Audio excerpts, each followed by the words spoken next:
Welcome to In Search of Catholic School Excellence, the show where we spotlight the programs, people, and practices making a real difference in Catholic education today. If you're a school leader striving to build a community of faith, excellence, and innovation, you've come to the right place. Each episode brings you ideas that are working, stories that inspire, and new possibilities for your school's mission. Let's explore what's working and what's possible. Welcome back, folks. Here's another episode. This week, I'm joined by Dr. Vince Cascone, who is most recently the superintendent of schools in the Archdiocese of Kansas City in Kansas. Welcome, Dr. Vince, or Vince. Thank you very much, Thomas. I'm glad to be here. And yes, Vince works fine. Thank you. So it's a rarity that we get a chance to sit down with a superintendent or even a former superintendent and be able to talk about what good schools look like. So I'd just like to start off with a simple question of, in your experience as a superintendent, principal, consultant over all these years, have you noticed any patterns for the schools that are doing great things? Well, absolutely. The number one thing is leadership. We could have some schools that have some difficulties around them, but the school leader really makes or breaks the situation. And where that school leader is strong, those areas where the school might otherwise struggle, they end up doing very well. So that's for sure the school leadership. Yeah, so important to have somebody in there who is guiding the ship. And I can speak of a handful of principals who would be brand new and still possess that skill of being able to instill confidence and security. What do you find that give us one or two characteristics of somebody who would be a great leader? Yeah, I think you see that a strong leader has those specific leadership abilities of being able to stay focused on the most important issues. As a principal in a Catholic school, there are so many different things getting in the way, so many different voices of different groups of people. And for a strong leader, he or she needs to be able to kind of move beyond the noise and say, okay, what's the most important thing here? What is the thing that will keep us focused on our mission and the thing that will keep us focused on what's best for students?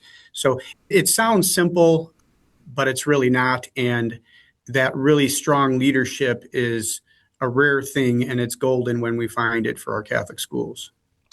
Yeah, I was just discussing this morning how the job is hard, but it's not complex, right? Like, it's a pretty simple thing. It's just really hard to do.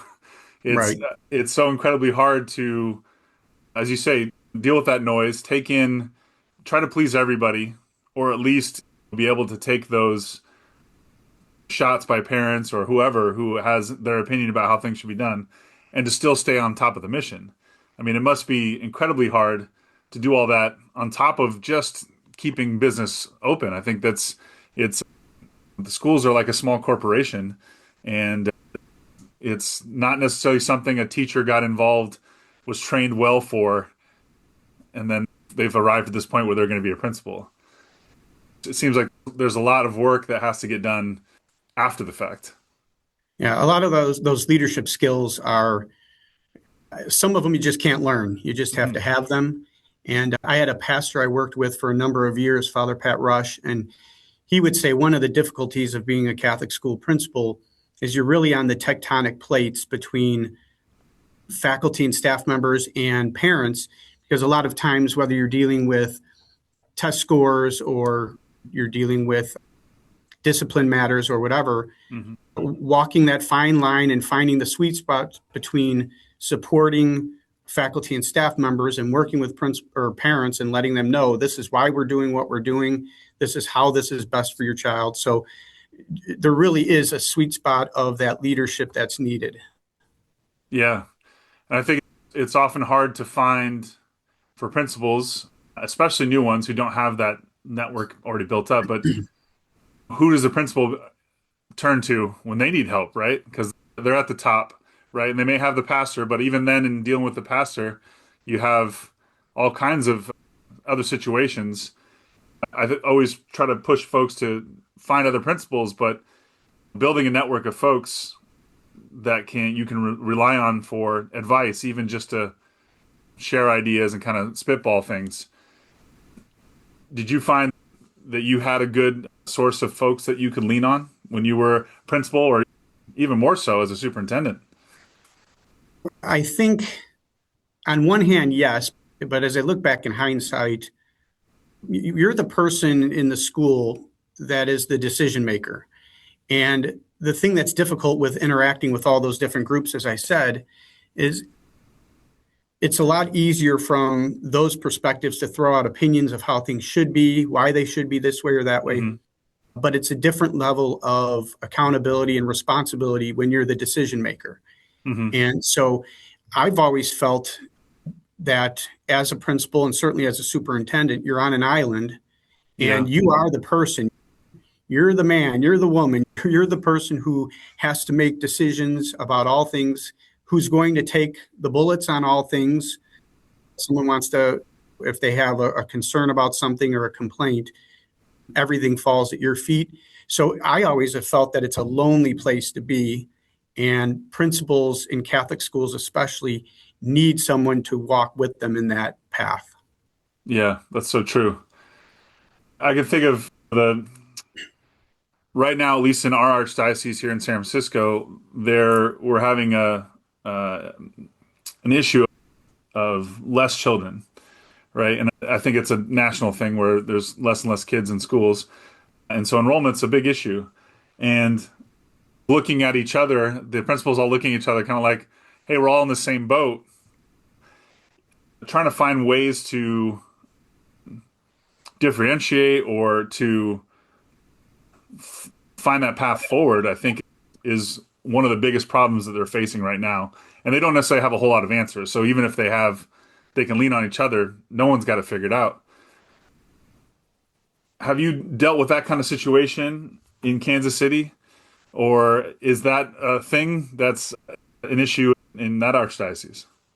Absolutely. I think it's an issue everywhere. And I mean, the bottom line is we want to have as many students in our schools because that's our opportunity and the church's best opportunity to evangelize to Right. our young people and to their families. So in all schools, we want more students to be coming to our schools. I think a lot of times when we deal with enrollment and enrollment struggles, we focus on how do we get more kids into the school, Hmm. but maybe we don't put as much time on retaining the students that we currently have in the school.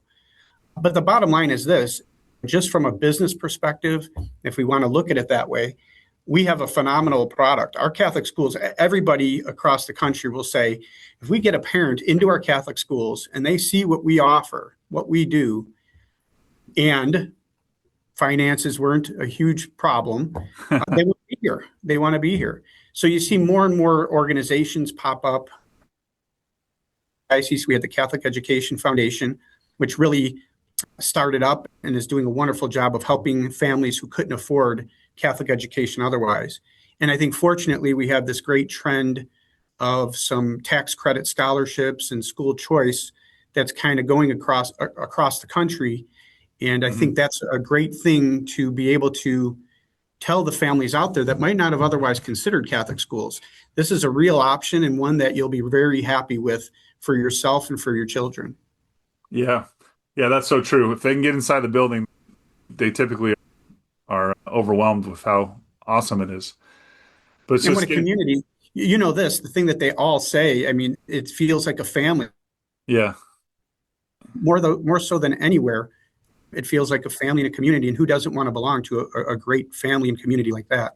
yeah, yeah. And I think that's an interesting point. So we've talked a lot on these episodes about how schools try to distinguish themselves, and they'll talk about how they're a great family, wonderful community, dedicated teachers, and it always feels like, well, that's the baseline. That's what we all have in common, right? As opposed to the differentiator. And if we're building from that, where else can we go? And if you were giving advice to principals, where else can they find that differentiation? Because I feel like as a base, a Catholic school is already taking care of those things, right? Like you can feel good about the fact that you are entering a place that has a mission. It's a place of faith. It's got a good community. It's going to have good teachers, and the teachers are all being pulled from the same pool of folks, right? I mean, in your diocese, they're all going to be from the diocese, right? So that's all pretty similar. How do schools find a way to be different, special? Well, and I think part of the challenge that some schools have is sometimes we do water down our faith a little bit.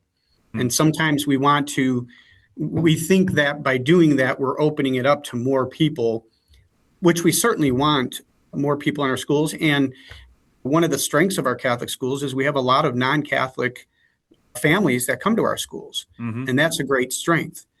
But at the same time, if we stay true to who we are, it's so, number one, countercultural. Number two, it's so like Christ intends us to be. And that's a big draw. So I think being true to who we are is a big part of it. And we're starting to see some trends that are different than they've been for a number of years. After COVID, we saw some bump in enrollment. We're seeing church attendance and people who are coming into the Catholic faith. Those numbers are growing. And to me, that says that people are looking for the faith that we have. They're looking for what Jesus has to offer them in our Catholic Church. So by staying true to that and very strong on that. Now, there are always going to be situations where logistics are going to dictate, well, maybe a school has to close. Hmm. And those are really difficult decisions. But reasonable people could get around a table and discuss things and say, it's not working right here or whatever.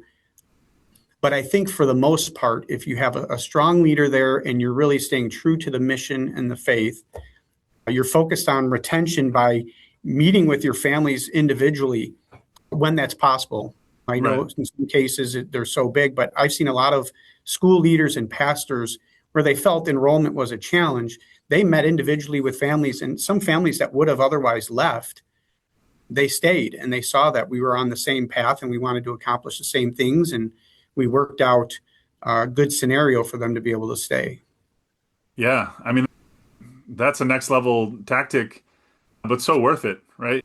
If that family leaves, you've missed out on so many different opportunities. But if you can get them to stay, you're building off of that. You have the eighth graders who leave every year, and hopefully you're bringing the same number of kindergartners. But if you're leaving twice as many kids as you're bringing in, there's the formula for trouble. And And so, it goes back to what we were saying earlier about that leadership. And one of the strengths of a good leader is having that vision of what's important. Because I know most principals will say, well, yeah, I don't have time for that. And I understand that. I get that. The principal has to wear so many hats. yeah, But when it comes down to it, if your challenge is enrollment and how many students we could have in the school who are learning about Jesus, who are strengthening their faith, then the priority shifts. It shifts to the relationship more than some of those other things that we need to do. So I know I was a principal for 19 years. I know how difficult it is to say, oh, yeah, that's an easy, I'll go and do that. No problem. But it really, if you logged all of your time and how you spent all of your time, so many of those things can be put on hold or put off a little bit in exchange for a half an hour conversation with some parents and things like that. yeah, yeah, yeah. I think that's invaluable. Let's take that and let's run with that a little bit. Would you be able to share some stories of either the schools that you've been in or the schools you've worked with that are doing some really cool things?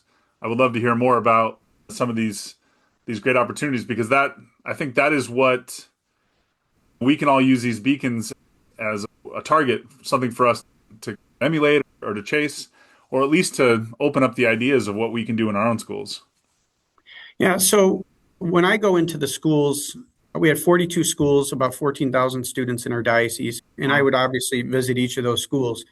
And as always, you walk into those schools and you just feel the family, the sense of family and community. But in some schools more than others, you'll see a real participation of the parents. Mm-hmm. Now, I started a program when I was a principal in my last school where it was a parent resource program where we really had a lot of parents in the school throughout the school day. Now, that on the surface will make some principals get a little bit nervous and say, well, that's not a great thing. Yeah. But know that we had very direct guidelines of what was expected. We did look for parents or grandparents that we thought understood the big picture of what we were doing as a Catholic school and who would do it appropriately. But we would see that ownership that we already have. If you think about it, one of the toughest jobs, and a lot of what I'm focusing on are principals in Catholic schools when they start as principals. Mm-hmm. Because if you set the groundwork with relationships and all that, you're going to do phenomenal things. Mm-hmm. But that is so difficult. You come into a parish school, for example, where there are families there that the parents have maybe grew up there, went to the school themselves. They had their children baptized at that parish. They buried their parents there. There's Mm-hmm. such ownership. Mm-hmm. So it takes a lot of forethought of how you come into the school and you introduce yourself and you look at change and things like that. But in the same way, you have those people that you could find that have such ownership that if you say, hey, you know what, we want some help here, or we need some assistance for a teacher reading to first graders. Mm-hmm. And again, I'm a parent, and I say sometimes parents can be irrational. Yeah. And that's because we love our children. I know I could be irrational because of how much I love my children as they've grown up. Mm-hmm. So I know that we have to really find the parents who are not just going to be there for their child and just focused on whatever, but who see the big picture. When you see that participation of the families, that is one of the great strengths that I've seen. But then there's nothing that could beat a school leader who passes on to the teachers in the school the love that they have for the kids, the care and concern they have for the kids, where the kids know it. Yeah. And the kids are seeing a reflection of what our faith is and what our view of God is. Yeah. So that's a general and maybe obvious answer. There are a lot of other things too, of just the different offerings that you have for students who are struggling or students who need more of a challenge. A lot of things like that as well. But I think that first part of just walking in, and even among our Catholic schools, feeling a different type of atmosphere of ownership and everybody churning in the same direction. Yeah. Yeah. No, it's definitely a difference you can tell. I noticed that we, as the tech folks who are in and out of schools, we notice when principals can name the kids, they're talking to parents, like as you're walking through the campus, they're interacting with everybody by name, and there's this happy, smiley time going on there. It makes a difference when they're present versus somebody who's in the office and just dealing with policy, right? So I think that's for sure. And if you feel like, if their staff feels like they're in that same kind of feel, it feels a lot more united. And I think that may be to me, the hardest part, maybe the reason why I never became a principal, was because getting to that point of where, like, how can I unify this whole group towards this thing? And it just felt like that was going to be more than I could handle. But great leaders, great principals are able to do that. And it's just more than just, yeah, sure, we want to make our kids smart. We want to give them what they need. But there's something else to that. And I think that's what you're alluding to. And what you want to build up is that when a parent disagrees, for example, they might disagree with what you're doing in your decision, but they know, they have the trust that you have it, that you're Right. there for a reason. You're the school leader. Yeah. And when you said things like being present, again, that's in my mind a no-brainer, but many people don't do it because they're so caught up with all the other things. That little 10 minutes, 15 minutes at the drop-off line in the morning makes a big difference. But the teachers also see that you're out there with them. You're not just locked in your office doing your thing while they're on the front lines of doing all the difficult things. Mm-hmm.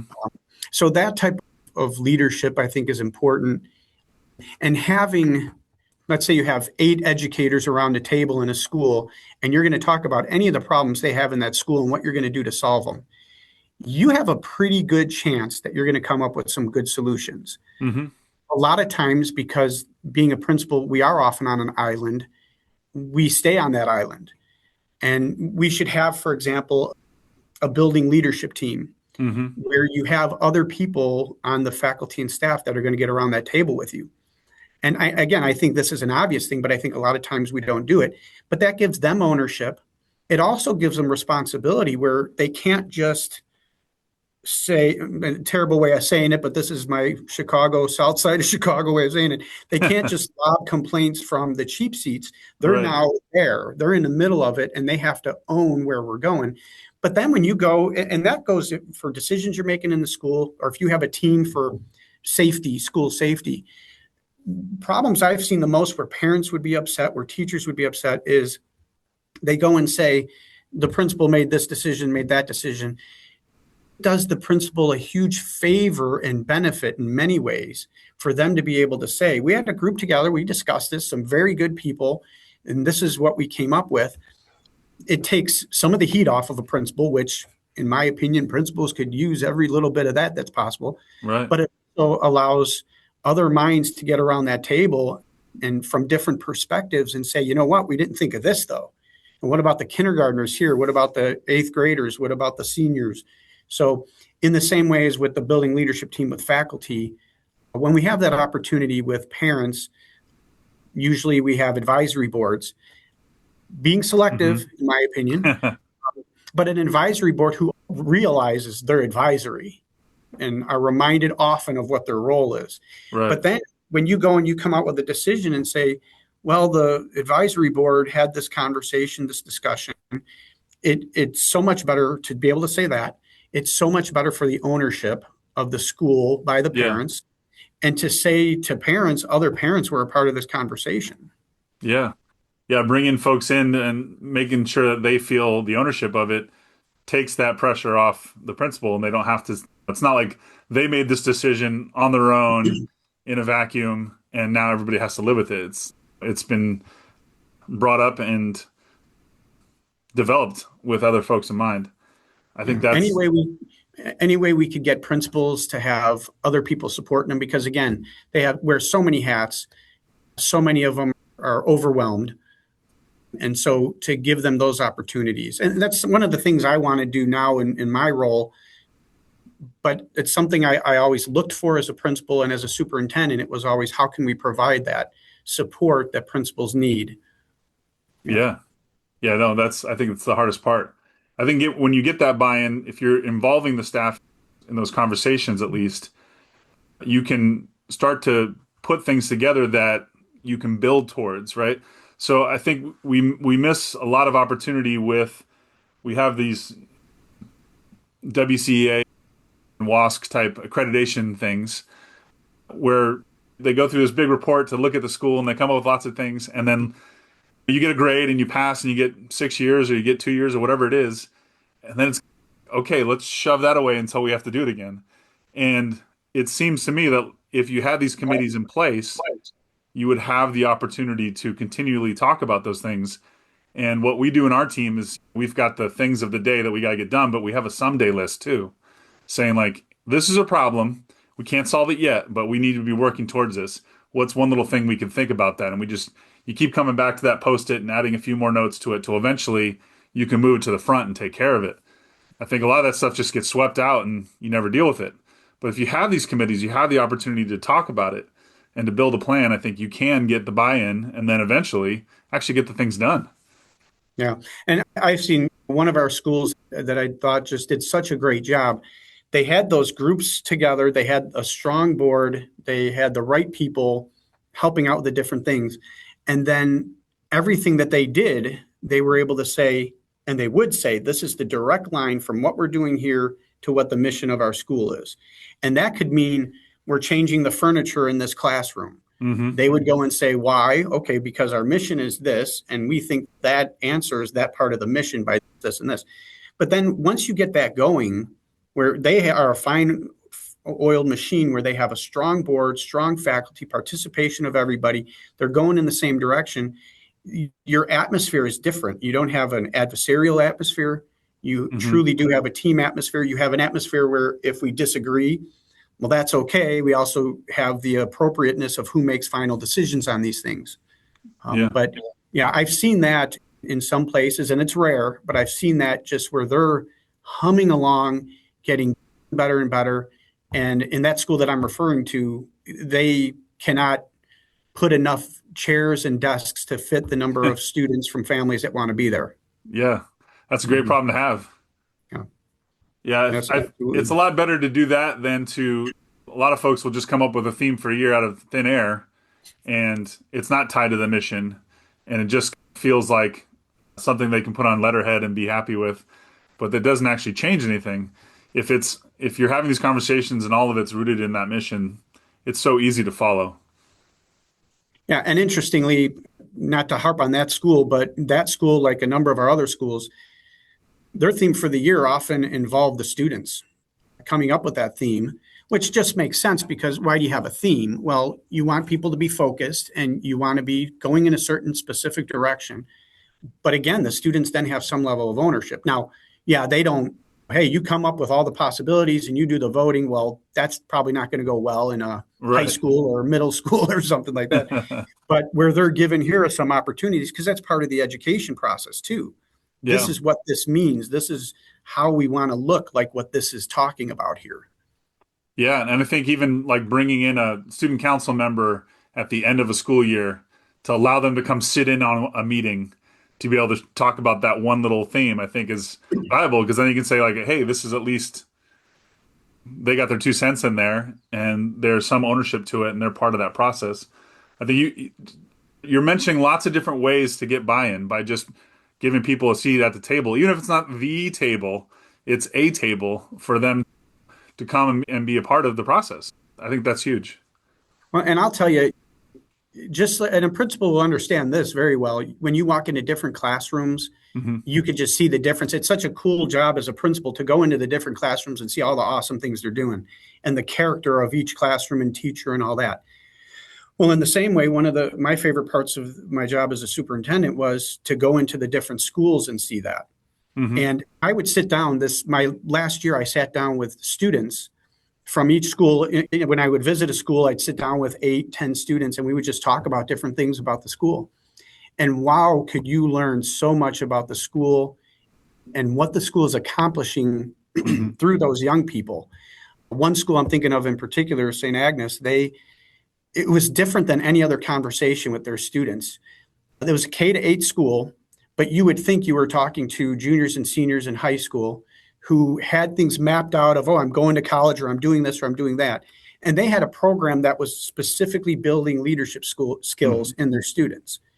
And those students that I met with, I was just blown away saying, my gosh, you feel good as a superintendent saying, if these are the students that are coming out of our schools and going to impact the world around them, we could feel very proud about that. And that was an example in a school, again, of that ownership with these students of this is your school, this is your education. And they had specific things that they focused on all throughout the school year that was mainly about leadership. And it was a beautiful thing. Oh, that sounds amazing. If you were, if the principals that are listening to this podcast today and they're thinking about how they could possibly start this, do you have like a piece of advice to give them on that first step towards, you know, putting this all together? Yeah, I mean, there are some groups out there, some programs out there that work specifically on leadership. But I think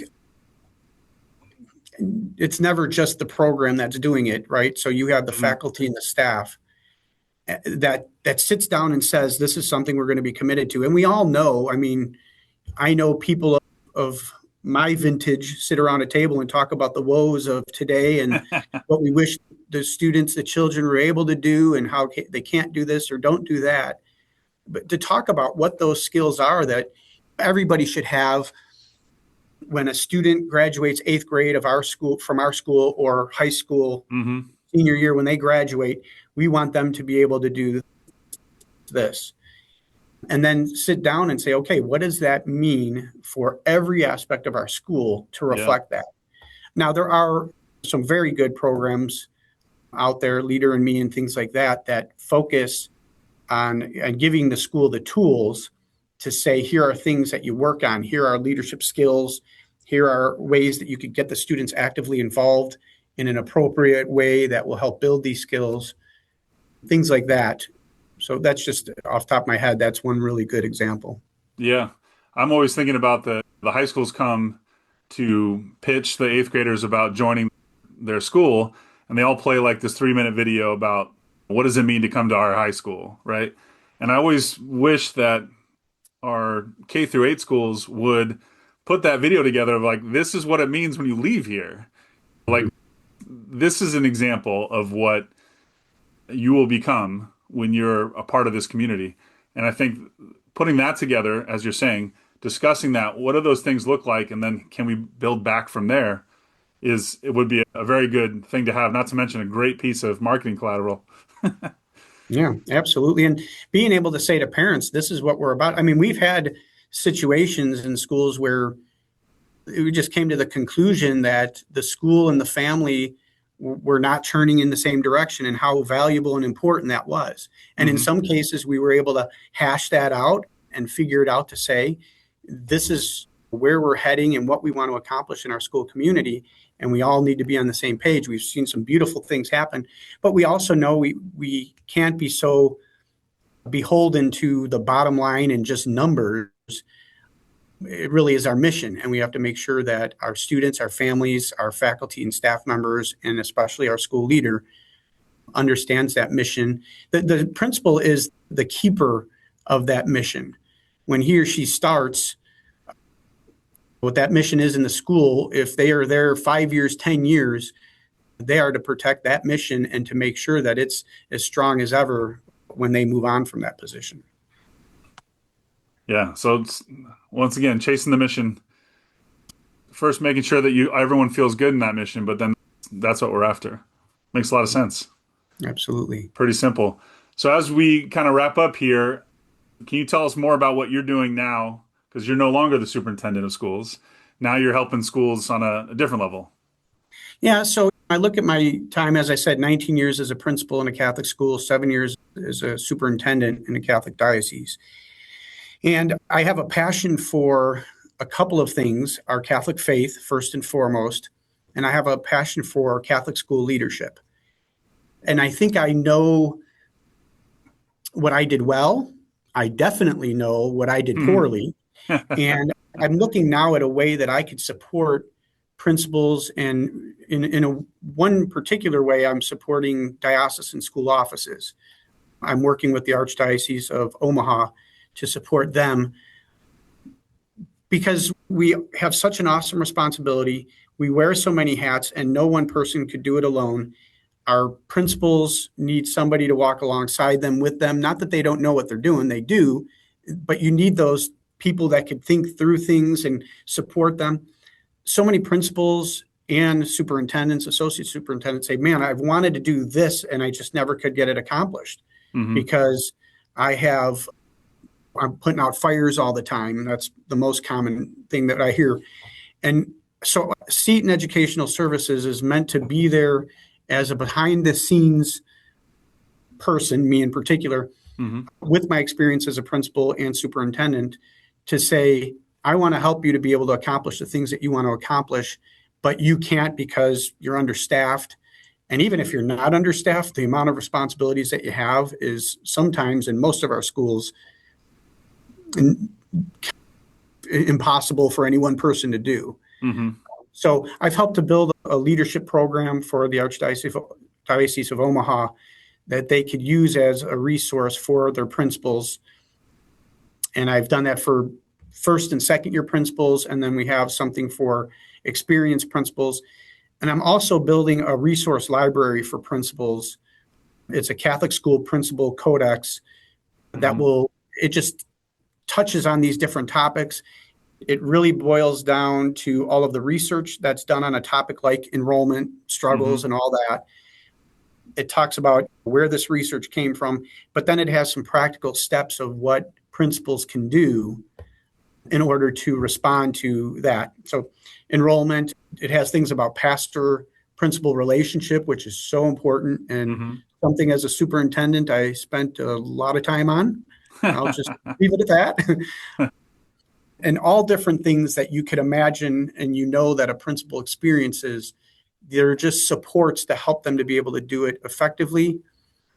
But I also like the idea that you could have somebody who is in that chair and a lot of times at your beck and call to help you with the things that are important to you. And I have some of the experience and resources to be able to support a principal now, since that's what I focus on 100% of the time. Wow. That sounds like a lot of resources. How would somebody find you or those resources? Well, the website I have is seatoned.org, Seaton like Elizabeth Ann Seaton, SETONED.org. And then my email address is vcascone@seatoned.org. Cascone. My last name is Cascone. And it's just, I love talking about Catholic school leadership. I love talking about what makes for successful Catholic schools. And I love working with people around the country to help support them so they could do that important work they're doing on the front lines. Yeah. Well, we'll definitely drop those two things in the show notes. I appreciate our time today. Thank you so much, Vince, for sharing your stories and your expertise. It's nice to see that you're still doing it. Even after being a principal, being a superintendent, you just can't get yourself out of the schools because you love them so much. Well, and I'll tell you, I love what you're doing, Thomas, where this is another opportunity where principals could go and in sorts have someone else around the table having these conversations and these discussions. It's so needed, whether it's a podcast or something that I'm doing or whatever. So thank you so much for allowing me to be on here and for the ministry that you have serving our Catholic school leaders. Well, I appreciate that. We'll keep it going. All right, great. Thank All you. right. Have a good day. You too. Thanks for joining us on In Search of Catholic School Excellence. We hope you heard something inspiring or something you'd like to try at your own school. Please share this episode and leave a review to help others find us. To see how we can support your journey toward excellence, visit ilovemytechteam.com. Until next time, celebrate what's working and keep reaching for what's possible.